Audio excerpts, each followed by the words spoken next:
Hola, buenas tardes. Está un poco disimétrico ese cuadro, ¿no? Bueno, como las pulsiones. Estamos en el programa sobre las pulsiones. Buenas tardes a todos y a todas, a cada uno y a cada una, que por ahora no son nadie. Nadie por aquí, nadie por allá. Bueno,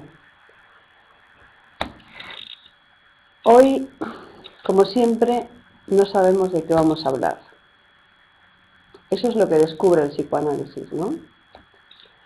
Decir que todo es pulsional o que todo está tocado por la pulsión quiere decir que el psicoanálisis se ocupa del sujeto que habla.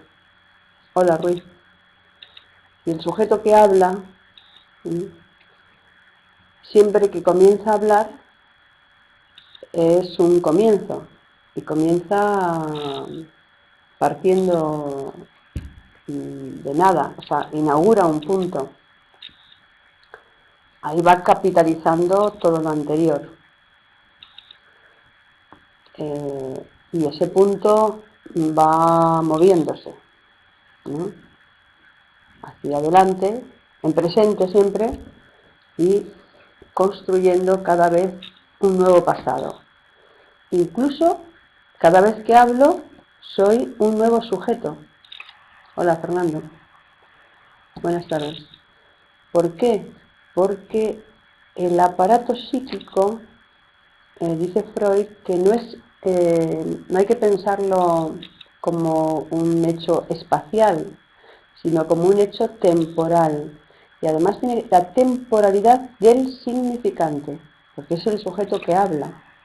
Yo cada vez que hablo, en mi frase se puede ver si está en juego toda la complejidad del psiquismo, o si es una frase sin conciencia, o es una frase, bueno, sin preconsciente no puede ser, porque el preconsciente son las representaciones verbales, las representaciones de palabra.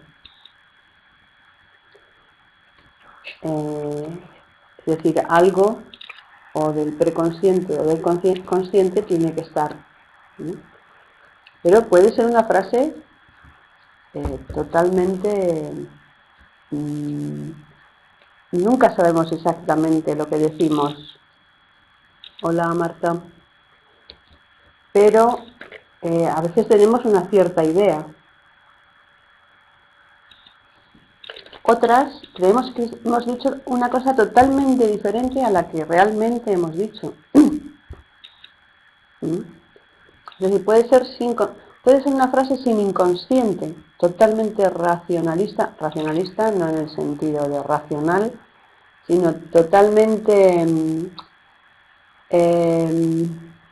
justificativa, de justificarme ante algo más que hablar, ¿no? Hablar es un proceso que no comienza hasta que no surge un significante, hasta que no pongo en acto un significante, ¿no? ¿No? Hoy alguien me contaba que había conocido a una persona nueva y le habían pesado, había entrado todo el peso del inconsciente en la relación, porque había habido varios fallidos, varios equívocos, ¿no? Y esa persona lo vivía como error, como, ¿no? Cómo repararlo, ¿no? Y yo solo le dije, bueno, es una gran relación porque tiene todos los procesos humanos en juego, se han puesto en juego incluso los procesos inconscientes de ambos, ¿no? Y le sorprendió y se dio cuenta que sí, que había, a pesar de acabarse de conocer, tenían un montón de datos, no tanto que también reales, de realidad, sino se había forjado una relación muy intensa. No se sabía ni cómo había comenzado, ni por qué había comenzado, ni cuál iba a ser su duración, evidentemente. No sabemos por qué comenzó, porque se trata de que una vez que comienza, hay que aceptarla como comenzada. No hay por qué, porque todo comienza en un punto, donde antes no había nada. ¿Sí? Que ahí se puede capitalizar el ser de cada uno, o los seres de cada uno, o la diversidad de cada uno, o la complejidad de cada uno, se pondrá en juego en la relación, ¿no? Hola Paula, hola Paula. Pero entonces decíamos que la temporalidad de lo psíquico era una temporalidad del significante, ¿no? Y hasta que no surge el significante, no hay posibilidad de que surja el sujeto en su complejidad, en toda su dimensión psíquica, ¿no? Porque recordemos que un significante representa un sujeto para otro significante, ¿no? Donde en el primer significante todavía no es el sujeto, ¿sí? Y cuando surge el segundo, ya el sujeto es sujeto dividido, ya, ¿no? Tampoco sabe lo que ha dicho. Pero es cierto que no puede ir más allá del lenguaje. Podemos ir más allá de la palabra. Podemos decir con la palabra y entre palabras mucho o poco, ¿no? Complejo o simple, pero monstruosamente humano o débilmente humano, pero no podemos ir más allá del lenguaje. Esos miedos que tenemos a veces de nosotros mismos o del otro tienen más que ver con la posibilidad que me da de imaginar el lenguaje que la posibilidad de realizar. Yo puedo partir a alguien en pedacitos, pero solo una vez. En la imaginación puedo partir al otro en pedacitos miles de veces. Dicen que querer partir al otro en pedacitos es porque uno quiere buscar el objeto A, el nuestro. Queremos saber qué fue lo que del otro provocó nuestro deseo. Hay modos de averiguarlo o de aceptarlo.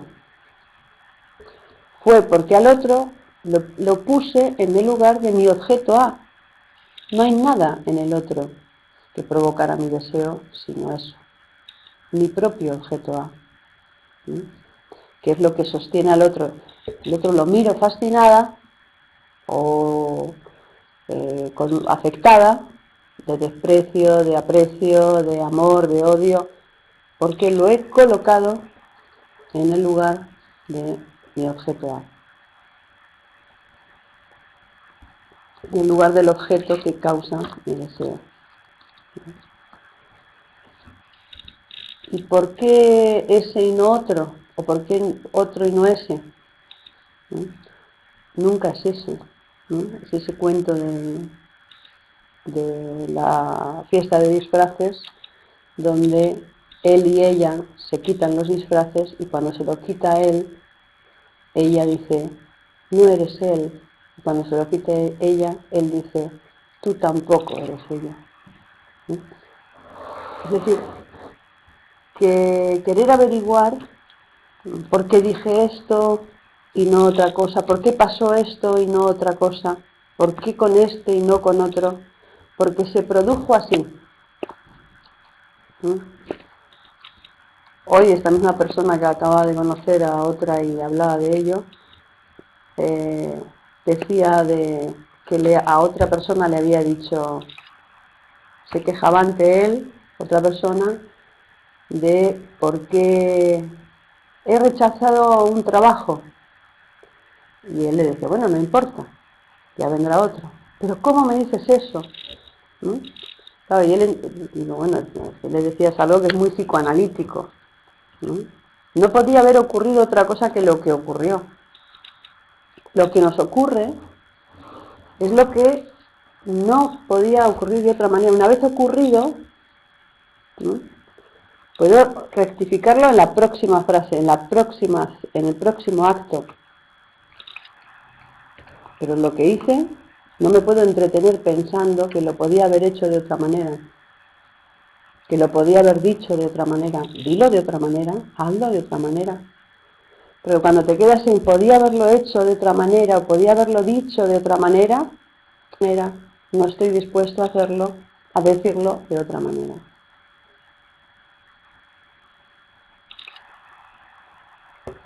Yo no pensaba que hoy el programa iba a transcurrir como está transcurriendo. Yo lo tenía preparado de otra manera. Pero es cierto, siempre sé que las cosas uno las prepara, siempre hay que prepararse, y luego nunca va a coincidir lo que hemos preparado con lo que hemos realizado. No por eso hay que dejar de prepararse o de prepararlo. No por eso hay que dejar de hacer las cosas, porque las cosas no van a salir como uno quiere o como uno preparó, como si la realidad pudiera ser preparada, ¿no? Entonces, hablando de esta temporalidad del aparato psíquico, lo mismo que en una frase puede no haber inconsciente o no haber consciente, ocurre que cada vez que hablo es, cada vez que tengo una conversación con alguien, que es un proceso hablar, ¿no?, y es con otros, y es impacto, y es muchas cosas, después de todas las condiciones que hay que tener para que el habla se habla, ¿sí?, ocurre que en la propia conversación, ¿sí?, últimamente hablábamos del yo ideal y del ideal del yo. El yo ideal era función imaginaria, que tiene que ver con la imagen, que el ideal del yo es simbólico, que es rasgo unario, que el yo ideal es el que me pone los límites de la imagen, ¿no?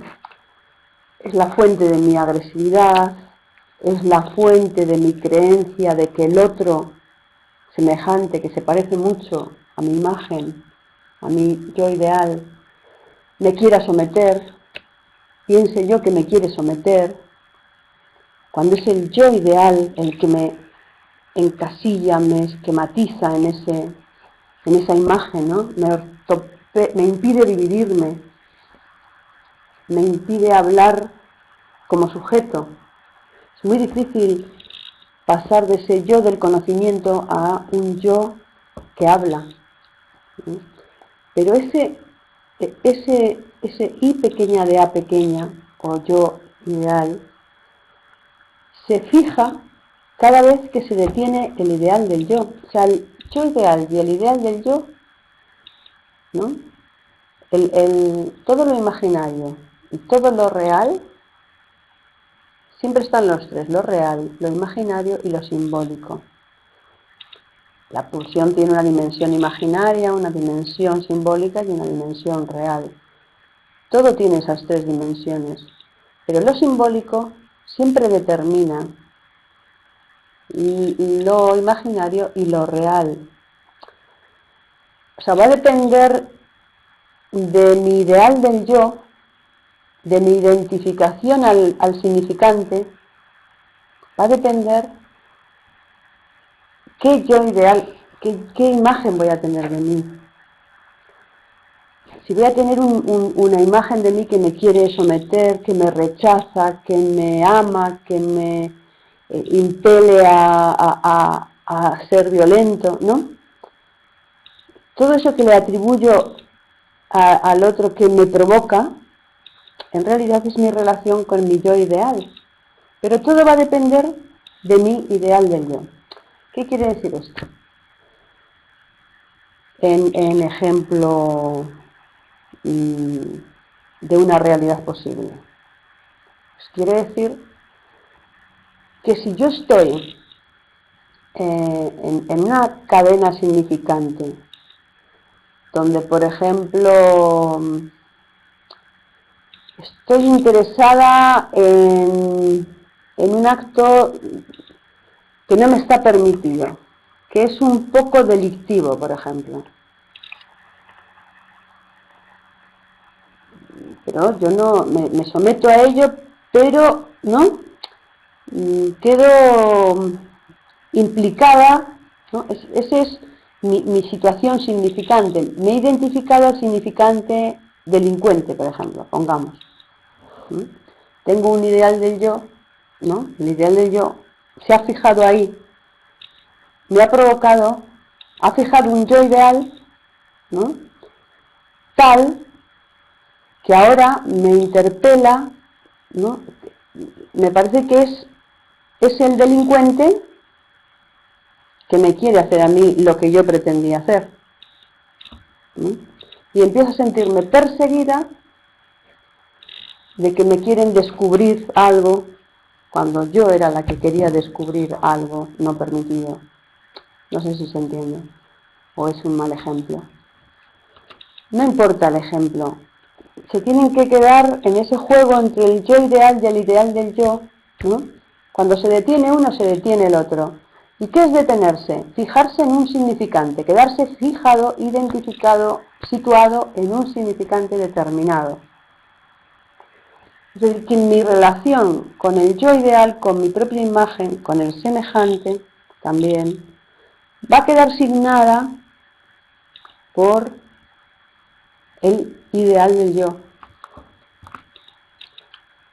por la identificación a esa posición de sujeto, ¿sí?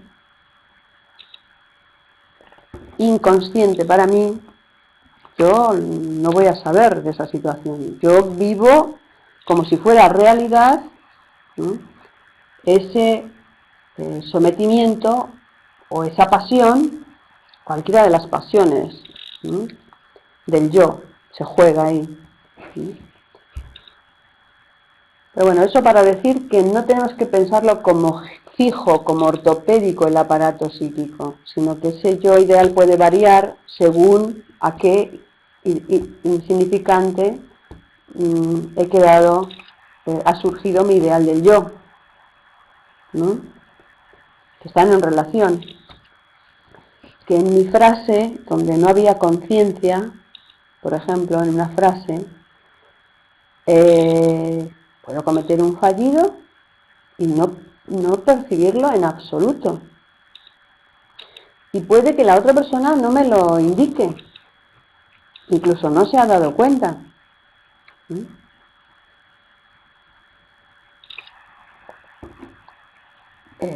Yo he expresado lo que tenía que expresar. Y yo, después del fallido, soy otra. O soy otro. ¿No? ¿En qué sentido? Después de soñar soy otro. ¿Por qué? Porque yo he dicho algo. ¿Sí? Es decir, todas las manifestaciones del inconsciente, ¿sí? Si el sujeto es la suma de los efectos del discurso del otro con mayúscula o que quiere decir del inconsciente sobre el sujeto, cada vez que acontece un efecto del discurso del otro con mayúscula sobre el sujeto es otro. Es otro, es uno en más, es algo más o algo menos, que ha habido algo que he entendido, ha habido algo que es resuelto. ¿Mm? Evidentemente, no es lo mismo que ese fallido o ese sueño lo cometa cuando estoy en análisis, no en la sesión, sino cuando en el transcurso de cuando yo soy un sujeto que comenzó un análisis, que una persona que para él no son ni fallidos, que no está en análisis. Yo siempre estoy hablando de sujetos en análisis. y más que en sesión o no sesión, sino en un pacto analítico. Por eso que el efecto del psicoanálisis es inabarcable, ¿no? Y no se puede reducir a los encuentros con el analista. Se puede reducir a el pacto con el analista, pero no a los encuentros. No a la acción, sino al acto. El pacto es un acto de palabra. ¿Sí? ¿Están muy silenciosos porque están por ahí o porque han desaparecido todos? ¿Aló? Vale. Hola, Marta. Sí, estamos. ¿Lo dices porque tú eres en plural o están todos juntos? No. Hola, Norma. Muy bien. Bueno, se han interesado entonces. Si están interesados es que se han ido interesando. Porque no hay nada que a uno le interese antes de producirse el proceso de interesarse. Entonces, esta cuestión de, por un lado, eso de la temporalidad significante y por otro lado, el hecho de que seamos esclavos, ¿no? Esclavos del goce, ¿no? Porque el goce es fácil para el esclavo, dice, y lo mantiene en servidumbre, que no nos tenemos que dejar dirigir por el goce. Yo creo que alguna vez ya lo hemos dicho, ¿no? Porque el ser humano tiene la capacidad de gozar de cualquier manera, ¿no? Perdona la norma, sobre todo si tú te perdonas, pero como tú no puedes perdonarte sin el perdón de otro, pues nada, te perdonamos todos. Lo puedes ver por diferido. Entonces, ¿no? Como gozar, gozamos de cualquier manera, llegando temprano, llegando tarde, estudiando, no estudiando, amando, no amando, comiendo, no comiendo, operándote de, madre mía, hoy escuché, casi me descompongo, escuché la última moda, decían, para adelgazar, una operación brutal que te, vamos, bueno, no quiero ni hablar de ello. Pero, ¿qué? Eso también, ¿no? El goce de engordar, el goce de adelgazar, el goce de comer, el goce de no comer, de cualquier manera se gozan. Uno tiene que decidir qué quiere, cómo quiere vivir, si gordo o delgado, si culto o inculto, si hermoso o repugnante. Vale, qué contraste. Si viejo de palabra o nuevo, si amante de la poesía o amante del alcohol, si puede ser amante del alcohol sin ser solo amante del alcohol, ¿no? Digo, cada uno puede vivir como quiera, pero ha de saber que la repetición o fuente del goce le puede condenar a una vida o a otra vida, ¿no? A una vida diversa, donde puede haber de todo en su vida, o a una vida de dirección única, que esa suele ser un poco... crea problemas tener un solo problema, ¿no? Cuando uno tiene un problema, es muy bueno para resolverlo, generarle varios problemas. Si uno solo sabe contar hasta 10 y tiene que aprender a contar hasta 100, le tienes que enseñar que hay desde el 10 al 100, ¿no? Digo, tiene que aprender 90 números más. O una regla que la idea del más uno, que le permite pensar, ¿no?, incluso la serie de números tendiendo al infinito.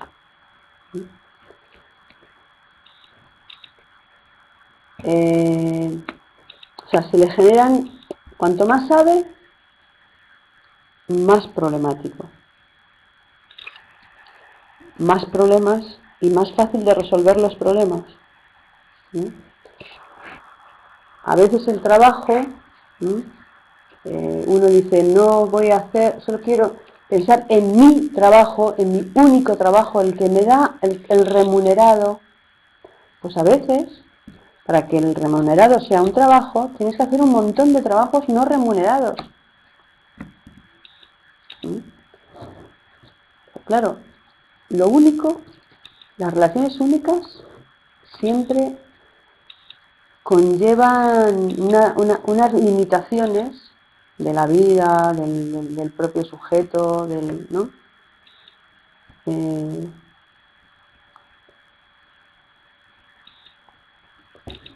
De las propias frases, porque el sujeto es tiempo, y tiempo de nuevo, temporalidad significante.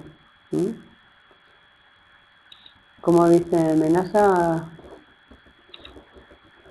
me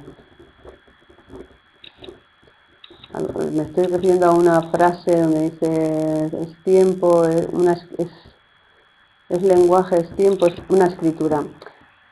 Quiero decir que se me mezcla eso y se me mezcla una cosa un artículo que leí terrible,